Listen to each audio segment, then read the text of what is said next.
ಎಲ್ಲರಿಗೂ ನಮಸ್ಕಾರ ಸ್ನೇಹಿತರೆ. ನಿಮ್ಮ ಮನೆಯಲ್ಲಿ ದುಷ್ಟ ಶಕ್ತಿ ಇದ್ದರೆ ಅಥವಾ ನಿಮಗೆ ಯಾರಾದರೂ ಮಾಟ ಮಾಡಿಸಿದ್ದರೆ ಈ ಲಕ್ಷಣಗಳು ಕಾಣಿಸಿಕೊಳ್ಳುತ್ತವೆ.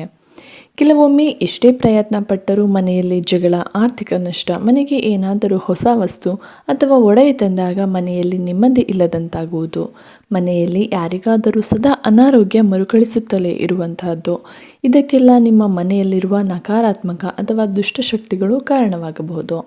ಇಂತಹ ಶಕ್ತಿಗಳು ಮನೆಯನ್ನು ಪ್ರವೇಶಿಸಿದಾಗ ಕೆಲವು ನಿರ್ದಿಷ್ಟ ಸೂಚನೆಗಳು ಕಾಣಿಸಿಕೊಳ್ಳುತ್ತವೆ. ಅವುಗಳನ್ನು ಸರಿಯಾದ ಸಮಯದಲ್ಲಿ ಸರಿಯಾದ ವಿಧಾನದಲ್ಲಿ ಗುರುತಿಸಿ ಪರಿಹಾರ ಕಂಡುಕೊಳ್ಳಬೇಕಾದದ್ದು ಬಹಳ ಮುಖ್ಯ. ಮನೆಯಲ್ಲಿ ನಕಾರಾತ್ಮಕ ಶಕ್ತಿ ಅಥವಾ ದುಷ್ಟಶಕ್ತಿ ಇದೆ ಎಂದು ನಿಮಗೆ ಅನಿಸಿದರೆ ಅದನ್ನು ಹೋಗಲಾಡಿಸಲು ಕೆಲವು ಸುಲಭ ಮಾರ್ಗಗಳು ಇಲ್ಲಿವೆ. ಮನೆಯಲ್ಲಿ ಸದಾ ಜಗಳ, ಭಿನ್ನಾಭಿಪ್ರಾಯಗಳು ಹೆಚ್ಚಾಗುವುದು, ಕುಟುಂಬದ ಸದಸ್ಯರು ಪದೇ ಪದೇ ಅನಾರೋಗ್ಯಕ್ಕೆ ಒಳಗಾಗುವುದು, ಚಿಕಿತ್ಸೆ ನೀಡಿದರೂ ಕೂಡ ಗುಣವಾಗದೇ ಇರುವುದು, ಕೆಲಸದಲ್ಲಿ ಅಡೆತಡೆಗಳು, ಯಶಸ್ಸು ಸಿಗದಿರುವುದು, ಅನಗತ್ಯವಾಗಿ ಹಣದ ನಷ್ಟವಾಗುವುದು ಅಥವಾ ಖರ್ಚು ಹೆಚ್ಚಾಗುವುದು, ಮನೆಯಲ್ಲಿ ಭಯದ ವಾತಾವರಣ, ಯಾರೋ ಇದ್ದಾರೆ ಎಂಬ ಭಾವನೆ ಮೂಡುವುದು, ವಿಶೇಷವಾಗಿ ರಾತ್ರಿಯಲ್ಲಿ, ಮನಸ್ಸಿಗೆ ಶಾಂತಿ ಇಲ್ಲದಿರುವುದು, ಆತಂಕ, ಖಿನ್ನತೆ ಕಾಡುವುದು, ಮನೆಯಲ್ಲಿ ಸದಾ ದುಃಖ ಅಥವಾ ಭಾರವಾದ ವಾತಾವರಣವಿರುವುದು. ಇದಲ್ಲದೆ ತುಳಸಿ ಗಿಡ ಒಣಗಿ ಹೋಗುವುದು. ಮನೆಯ ಅಂಗಳದಲ್ಲಿರುವ ಪವಿತ್ರ ತುಳಸಿ ಗಿಡವು ನೀವು ಎಷ್ಟೇ ಹಾರೈಕೆ ಮಾಡಿದರೂ ಪದೇ ಪದೇ ಒಣಗಿ ಹೋದರೆ ಅದು ಮನೆಗೆ ಬರಲಿರುವ ಗಂಡಾಂತರ ಅಥವಾ ದುಷ್ಟಶಕ್ತಿಯ ಇರುವಿಕೆಯನ್ನು ಮುಂಚಿತವಾಗಿ ಸೂಚಿಸುವ ಲಕ್ಷಣವಾಗಿದೆ. 2.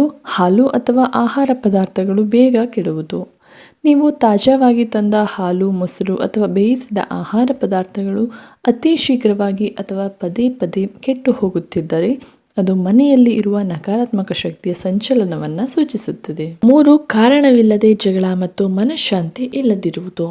ಮನೆಯ ಸದಸ್ಯರ ನಡುವೆ ಯಾವುದೇ ಸ್ಪಷ್ಟ ಕಾರಣವಿಲ್ಲದೆ ಪದೇ ಪದೇ ಜಗಳಗಳು ನಡೆಯುತ್ತಿದ್ದರೆ ಮತ್ತು ಮನೆಯಲ್ಲಿ ಯಾರೊಬ್ಬರಿಗೂ ನೆಮ್ಮದಿ ಇಲ್ಲದಂತಹ ವಾತಾವರಣವಿದ್ದರೆ ಅದು ನಕಾರಾತ್ಮಕ ಶಕ್ತಿಯ ಪ್ರಭಾವದ ಮೊದಲ ಲಕ್ಷಣವಾಗಿದೆ. 4. ದೀಪವು ಪದೇ ಪದೇ ಹಾರಿ ಹೋಗುವುದು. ದೇವರ ಮನೆಯಲ್ಲಿ ಪೂಜೆ ಮಾಡುವಾಗ ಹಚ್ಚಿದ ದೀಪವು ಗಾಳಿ ಇಲ್ಲದಿದ್ದರೂ ಪದೇ ಪದೇ ಹಾರಿ ಹೋದರೆ ಅಥವಾ ದೀಪದ ಜ್ವಾಲೆಯು ಅಸ್ಥಿರವಾಗಿದ್ದರೆ ಅದನ್ನು ಅಶುಭ ಸಂಕೇತವೆಂದು ಪರಿಗಣಿಸಲಾಗುತ್ತದೆ. 5. ಒಂಟಿತನ ಮತ್ತು ನಕಾರಾತ್ಮಕ ಆಲೋಚನೆಗಳು. ಮನೆಯಲ್ಲಿ ಎಲ್ಲರೂ ಇದ್ದರೂ ಒಂಟಿತನದ ಭಾವನೆ ಕಾಡುವುದು, ಕಾರಣವಿಲ್ಲದೆ ಭಯ, ಆತಂಕ ಮತ್ತು ಖಿನ್ನತೆಯಂತಹ ನಕಾರಾತ್ಮಕ ಆಲೋಚನೆಗಳು ಹೆಚ್ಚಾಗುತ್ತದೆ. ಇದರ ಅರ್ಥ ಅದು ದುಷ್ಟಶಕ್ತಿಯ ಪ್ರಭಾವದಿಂದಲೂ ಆಗಿರಬಹುದು. 6. ಮನೆಯಲ್ಲಿ ಪದೇ ಪದೇ ಅನಾರೋಗ್ಯ. ಮನೆಯಲ್ಲಿರುವ ಸದಸ್ಯರು, ವಿಶೇಷವಾಗಿ ಮನೆಯಲ್ಲಿರುವ ಮಕ್ಕಳು ಮತ್ತು ವೃದ್ಧರು ಒಬ್ಬರ ನಂತರ ಒಬ್ಬರಂತೆ ನಿರಂತರವಾಗಿ ಅನಾರೋಗ್ಯಕ್ಕೆ ತುತ್ತಾಗುತ್ತಿದ್ದರೆ ಮತ್ತು ವೈದ್ಯಕೀಯ ಚಿಕಿತ್ಸೆಯಿಂದಲೂ ಸಂಪೂರ್ಣ ಗುಣಮುಖವಾಗದಿದ್ದರೆ ಮನೆಯಲ್ಲಿ ನಕಾರಾತ್ಮಕ ಶಕ್ತಿಯ ಪ್ರಭಾವವಿರಬಹುದು. 7. ಆರ್ಥಿಕ ಸಮಸ್ಯೆಗಳು ಮತ್ತು ನಿರಂತರ ಹಣದ ನಷ್ಟ. ನೀವು ಎಷ್ಟೇ ಕಷ್ಟಪಟ್ಟು ದುಡಿದರೂ ಹಣ ಕೈಯಲ್ಲಿ ನಿಲ್ಲಲ್ಲ, ಅನಾವಶ್ಯಕ ಖರ್ಚುಗಳು ಹೆಚ್ಚಾಗುತ್ತಿದ್ದರೆ ಮತ್ತು ನಿರಂತರವಾಗಿ ಆರ್ಥಿಕ ಸಂಕಷ್ಟಗಳು ಎದುರಾಗುತ್ತಿದ್ದರೆ ಅದು ದುಷ್ಟಶಕ್ತಿಯ ಇರುವಿಕೆಯ ಸಂಕೇತವಾಗಿದೆ. 8. ವಿಚಿತ್ರ ಶಬ್ದಗಳು ಮತ್ತು ವಸ್ತುಗಳು ಕಾಣೆಯಾಗುವಿಕೆ. ರಾತ್ರಿ ಸಮಯದಲ್ಲಿ ಮನೆಯಲ್ಲಿ ವಿಚಿತ್ರವಾದ ಶಬ್ದಗಳು ಕೇಳಿಬರುವುದು, ವಸ್ತುಗಳು ಇದ್ದ ಜಾಗದಿಂದ ಪದೇ ಪದೇ ಕಣ್ಮರೆಯಾಗುವುದು ಅಥವಾ ಮುರಿದು ಬೀಳುವುದು ನಡೆದರೆ ಅದನ್ನು ನಿರ್ಲಕ್ಷಿಸಬಾರದು. ಇದು ದುಷ್ಟಶಕ್ತಿಯ ಚಟುವಟಿಕೆಯ ಸ್ಪಷ್ಟ ಸಂಕೇತವಾಗಿದೆ. ನಕಾರಾತ್ಮಕ ಶಕ್ತಿಯನ್ನು ಹೋಗಲಾಡಿಸಲು ಉಪಾಯಗಳು ಮತ್ತು ಸರಳ ಪರಿಹಾರಗಳನ್ನು ನೋಡೋಣ. ನಕಾರಾತ್ಮಕ ಶಕ್ತಿಯನ್ನು ಮನೆಯಿಂದ ಹೊರಹಾಕಿ ಸಕಾರಾತ್ಮಕತೆಯನ್ನು ಹೆಚ್ಚಿಸಲು ಈ ಕೆಲವೊಂದು ಕ್ರಮಗಳನ್ನು ಅನುಸರಿಸಬಹುದು. ಮನೆಯ ಶುಚಿತ್ವ ಮತ್ತು ಸ್ವಚ್ಛತೆ ಬಹಳ ಮುಖ್ಯ. ಮನೆಯನ್ನು ಒರೆಸಲು ಬಳಸುವ ನೀರಿಗೆ ಕಲ್ಲುಪ್ಪನ್ನು ಬರೆಸಿ ನೆಲವನ್ನು ಒರೆಸುವುದರಿಂದ ಮನೆಯಲ್ಲಿರುವ ನಕಾರಾತ್ಮಕ ಶಕ್ತಿಯನ್ನು ಅದು ಹೀರಿಕೊಳ್ಳುತ್ತದೆ. ಮನೆಯನ್ನು ಯಾವಾಗಲೂ ಸ್ವಚ್ಛವಾಗಿ ಮತ್ತು ಅಚ್ಚುಕಟ್ಟಾಗಿ ಇಡಿ. ಅವ್ಯವಸ್ಥೆ ಮತ್ತು ಕಸವು ನಕಾರಾತ್ಮಕ ಶಕ್ತಿಯನ್ನು ಆಕರ್ಷಿಸುತ್ತದೆ. ಕಿಟಕಿಗಳು ಮತ್ತು ಬಾಗಿಲುಗಳನ್ನು ಆಗಾಗ ತೆರೆದಿಡಿ. ತಾಜಾ ಗಾಳಿ ಮತ್ತು ಬೆಳಕು ಮನೆಯೊಳಗೆ ಬರಲಿ. ಇದು ನಕಾರಾತ್ಮಕ ಶಕ್ತಿಯನ್ನು ಹೊರಹಾಕಿ ಸಕಾರಾತ್ಮಕ ಶಕ್ತಿಯ ಹರಿವನ್ನು ಹೆಚ್ಚಿಸುತ್ತದೆ. ಗುರುವಾರ ಹೊರತುಪಡಿಸಿ ಪ್ರತಿದಿನ ಮನೆ ಒರೆಸುವಾಗ ನೀರಿಗೆ ಸ್ವಲ್ಪ ಸಮುದ್ರ ಉಪ್ಪನ್ನು ಸೇರಿಸಿ ಒರೆಸಿ. ಉಪ್ಪು ನಕಾರಾತ್ಮಕ ಶಕ್ತಿಯನ್ನು ಹೀರಿಕೊಳ್ಳುತ್ತದೆ ಎಂದು ನಂಬಲಾಗಿದೆ. ಸ್ನಾನಗೃಹದಲ್ಲಿ ಗಾಜಿನ ಜಾರ್ ಅಥವಾ ಬಟ್ಟಲಿನಲ್ಲಿ ಸಮುದ್ರದ ಉಪ್ಪನ್ನು ಇಡಬಹುದು ಮತ್ತು ಪ್ರತಿ ವಾರ ಅದನ್ನು ಬದಲಾಯಿಸುತ್ತೀರಿ.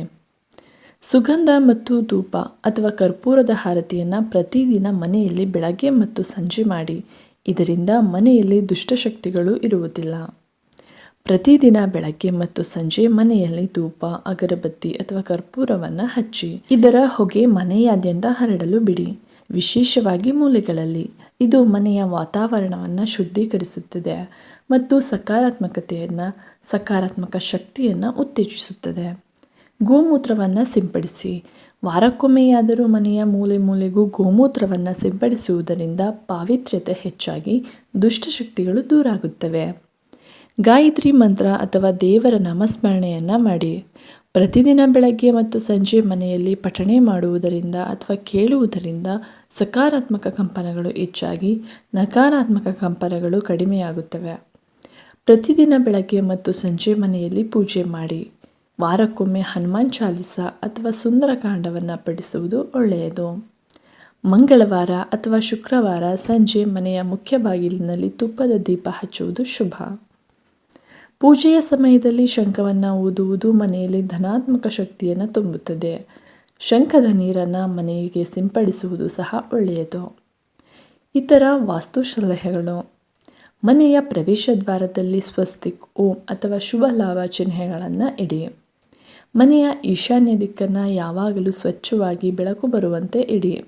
ಈ ದಿಕ್ಕಿನಲ್ಲಿ ನೀರಿನ ಪಾತ್ರೆ, ಕಾರಂಜಿ, ತುಳಸಿ ಗಿಡ ಅಥವಾ ಪೂಜಾ ಮನೆ ಇಡುವುದು ಉತ್ತಮ.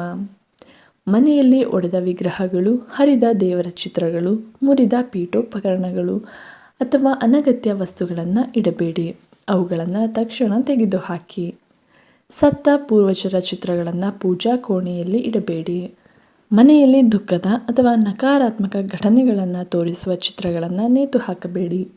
ಬದಲಿಗೆ ನೈಸರ್ಗಿಕ ದೃಶ್ಯಗಳು, ಹೂವುಗಳು, ಓಡುವ ಕುದುರೆಗಳಂತಹ ಸಕಾರಾತ್ಮಕ ಚಿತ್ರಗಳನ್ನು ಬಳಸಿ. ಲಿವಿಂಗ್ ರೂಮ್ನಲ್ಲಿ ಬೆಲ್ ಪ್ಲಾಂಟ್, ಸ್ಲೈಡರ್ ಪ್ಲಾಂಟ್, ಏಲಕ್ಕಿ ಗಿಡಗಳಂತಹ ಸಸ್ಯಗಳನ್ನು ಬೆಳೆಸುವುದು ಗಾಳಿಯನ್ನು ಶುದ್ಧೀಕರಿಸಿ ಧನಾತ್ಮಕ ಶಕ್ತಿಯನ್ನು ಹೆಚ್ಚಿಸುತ್ತದೆ. ಸ್ನೇಹಿತರೆ, ಈ ಸಲಹೆಗಳು ನಿಮ್ಮ ಮನೆಯಲ್ಲಿ ಸಕಾರಾತ್ಮಕ ವಾತಾವರಣವನ್ನು ಸೃಷ್ಟಿಸಲು ಸಹಾಯ ಮಾಡುತ್ತವೆ. ಈ ವಿಡಿಯೋ ನಿಮಗೆ ಯೂಸ್ಫುಲ್ ಆಗಿದೆ ಅಂತ ಭಾವಿಸ್ತಾ ಈ ವಿಡಿಯೋವನ್ನು ಮುಗಿಸ್ತಾ ಇದ್ದೀನಿ. ಎಲ್ಲರಿಗೂ ಧನ್ಯವಾದಗಳು.